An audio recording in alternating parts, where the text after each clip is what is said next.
The new Gods Unchained set is finally there and is called Dread Awakening, and today I will take a fast overview of it and we will even analyze the cards that were already leaked, so let's jump right into it. As you can see, the set will be available on April 22 at 6 PM, so essentially around 2 weeks from now, and actually is even faster than what I would have thought, but it's just better, to be honest, the fastest the better.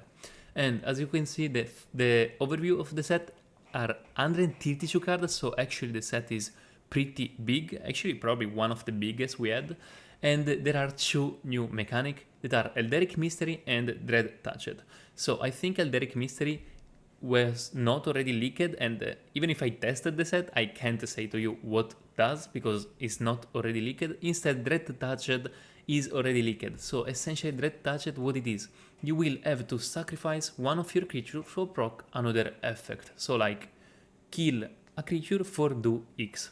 And so is actually a lot of line activate, is pretty funny.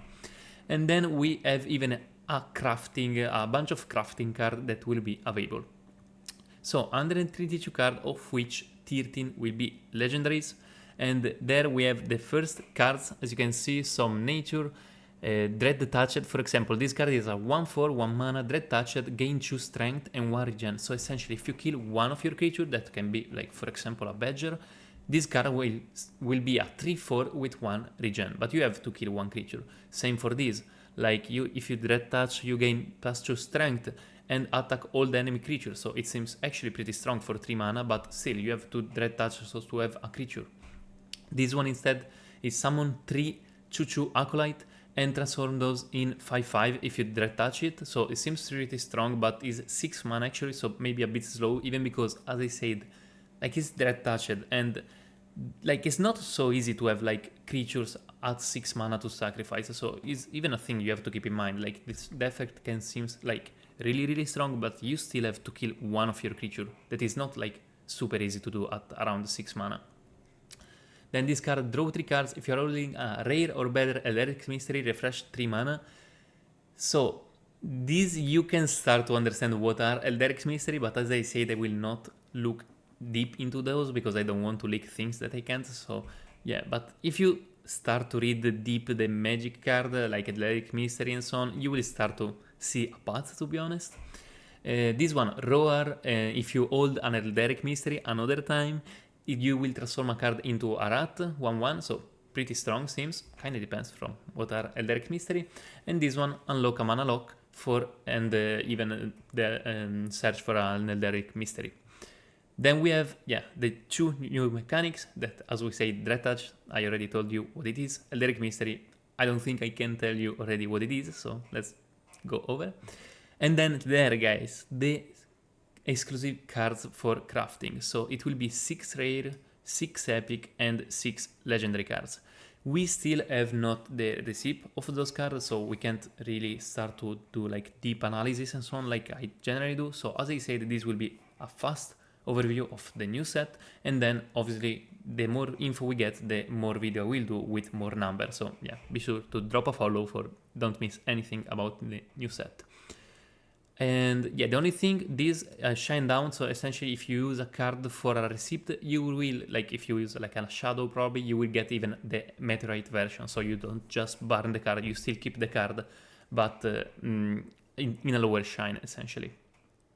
And yeah, they just say that it will be the 22 of April, so yeah, really fast. But now let's jump to see other bunch of cards, actually probably the more important ones, so the legendaries.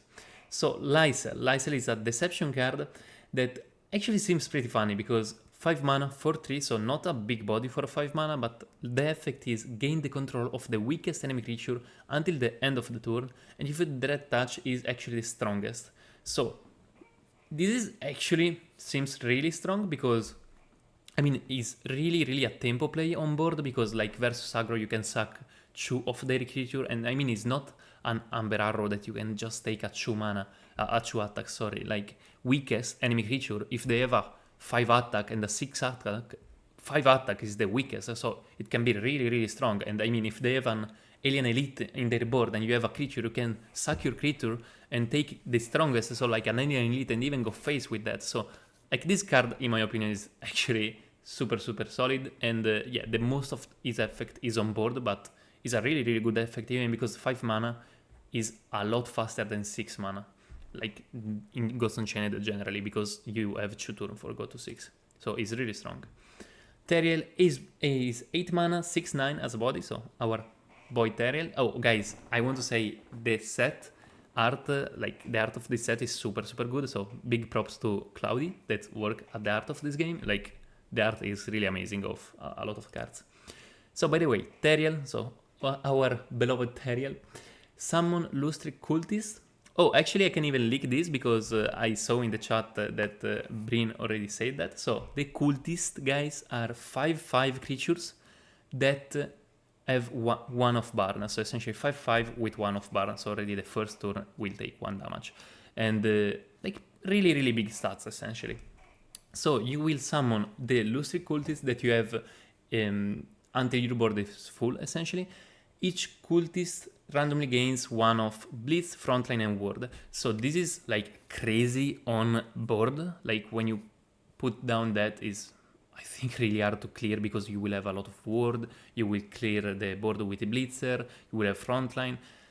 At the same time, it's really slow because it's 8 mana. And I don't know if you remember this game, but majority of the game at 8 mana are already over. I think it's a really good end game, but I think it's pretty slow. I don't know how much it will get played, but we'll see.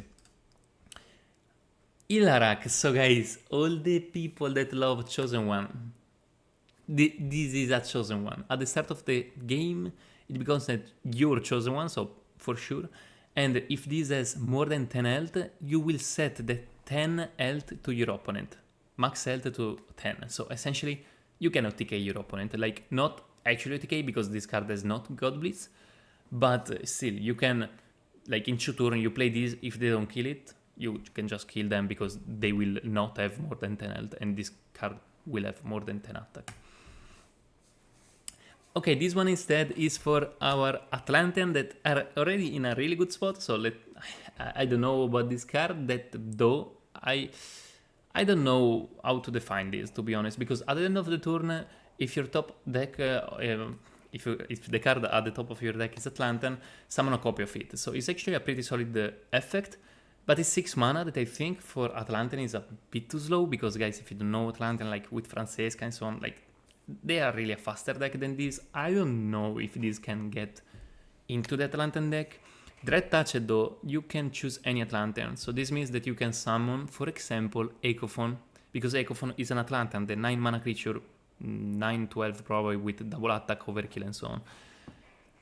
Yes, you can summon Ecophon at 6 mana. At the same time, I think Gods Unchained have so many removal at this point that Ecophon will not win you the game. So I don't think this card will see a lot of play, probably at lower rank, where like Ecophon at 6 mana can be really strong if they don't have like a lot of big removal, like an End to War, Ratify, and so on. Urrika. Oh, Urrika is a really hard card to evaluate, because actually I could evaluate it because I know what is carving and so on, so I can't really go into war and so on, so yeah. Let's just not evaluate this card for now. Okay, now we have Karst that instead is a Deception card and is actually pretty funny as Lysel. Like, I really like the Deception card. Like, Deception is pretty funny as domain. Oh, I went too forward. Okay, Karst. Obliterate a creature from your opponent void. After a creature leaves your opponent void, summon a soulless base copy of it and give Blitz. So essentially, you put this card in your board, 6 mana, 5/5. You obliterate a creature from your opponent void, and you get a copy of that with Blitz.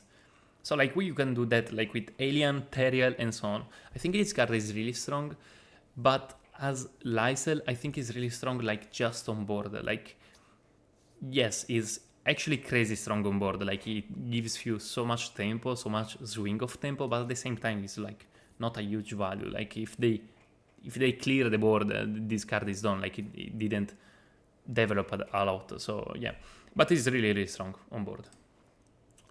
Zahir, this is Nature, guys, I think Nature got the love that needed this set. We will see in these cards, but yeah, I like those cards. While this is in your void, after a friendly creature is destroyed, summon this and deal 3 damage to your god. So essentially you summon this from your void every time a creature dies. Or one of your creatures dies. I mean, one time each turn, I think. Yeah, oh no, probably not even one time each turn if I'm not misreading something. So it's actually really good.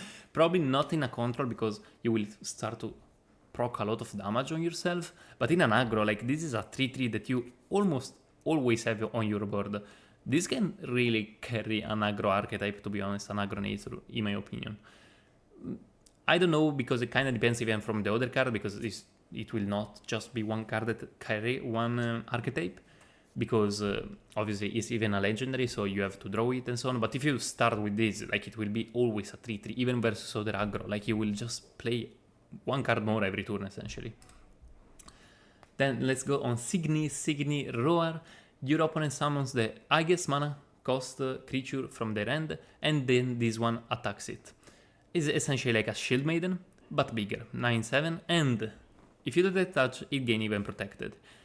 I, to be honest, like a lot this card. 7 mana, I always ask it into this game, like more mana interaction and so on, and I think this is a really good mana interaction. Is pretty, actually I think this card is really strong, not broken though, like it's just a pain, we can say, for your opponent, but better like that, because I mean it's still a card they can play around probably, like they can keep the peep for play before their 7 mana and so on. It just gave more interaction that I just like about the game. I don't think it's broken, because I mean it's still like a 9/7 and like it's not more effect, like if you compare that to Teriel that give you even like a lot of cool seeds and so on, is solid, but is not broken in my opinion. It's really good though versus card like Teriel, Demo and so on. So actually this card can be one legendary that can be really loved by free-to-play player, because this card probably is really good versus Demo, Teriel and Beroni, because you just kill all of them and this card stay alive. So it's a value trade, and even without the Dread Touched. That which feed us. So this card is Blitz and Twin Strike, a 2/2 for 4 mana, and if you Dread Touch though, you gain the sacrificed creature strength and dead. So for example, if you sacrifice a Badger, this becomes a 3/4, and then shuffle a copy of this in your deck. So you get the 3/4 copy in your deck, and then when you draw that, you sacrifice another creature in the buff and so on. So essentially this is just a lot better Wisp, like you will never fatigue with this card, and at the same time it will always get bigger and bigger. So even the control now, they have to push, like they have to kill you, because sooner or later you will just outvalue them, because like you will start to play 4 mana 10/10 for example with Blitz and Twin Strike, like. So yeah, this card is actually really crazy, but I love it. Like Bunny, I mean it's just Nature needed some love, so we just have to be happy. Sibarus Mother. So summon a dragon from your void with mana 4 or less.